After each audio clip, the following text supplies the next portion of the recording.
भारत अब चीन पर से अपनी निर्भरता पूरी तरह से खत्म करने की कोशिश में है।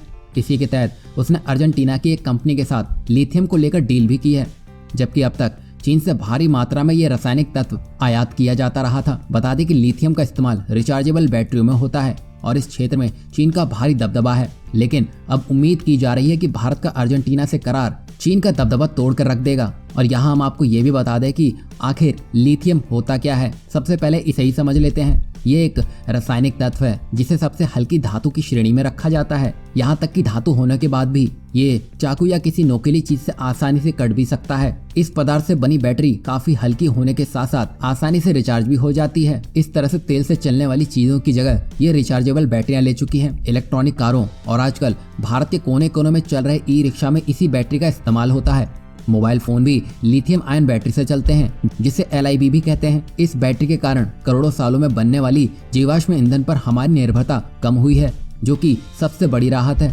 भारत में लिथियम का भंडार कम होने के कारण हमें इसे चीन से मजबूरन मंगाना पड़ता है। यही देखते हुए साल 2019 में खनिज विदेश इंडिया लिमिटेड के नाम से एक कंपनी बनाई गई। ये कंपनी 3 सरकारी कंपनियों को मिलाकर बनाई गई है। इसका मकसद लिथियम जैसे तत्वों को विदेश से खरीदना है, ताकि एनर्जी के क्षेत्र में देश पूरी तरह से आत्मनिर्भर हो सके। और हाल ही में अर्जेंटीना की एक फर्म से समझौता इसी दिशा में एक बड़ा कदम है। उसके पास लिथियम का 3.32 टन से ज्यादा का भंडार है और वो भारत को इसकी आपूर्ति के लिए तैयार भी हो चुका है। इसके अलावा लिथियम से भरपूर देशों जैसे चिली और बोलीविया के बारे में भी भारत इन सब के लिए विचार कर रहा है। यही नहीं, लिथियम के उत्पादन और प्रोसेसिंग के लिए भारत जापान और ऑस्ट्रेलिया से भी सहायता लेने वाला है। जापानी कंपनी सुजुकी मोटर्स कॉर्पोरेशन ने तोशिबा और डेंसो के साथ एक जॉइंट वेंचर पर भी हस्ताक्षर किए हैं, जिसके अंतर्गत वे भारत के गुजरात में स्थित देश का पहला लिथियम बैटरी उत्पादन केंद्र भी शुरू करेंगे। इसके अलावा भारत ऐसे समय पर लिथियम के क्षेत्र में एंट्री करने जा रहा है जब चीन की हालत इस क्षेत्र में बहुत ही खस्ता हो चुकी है।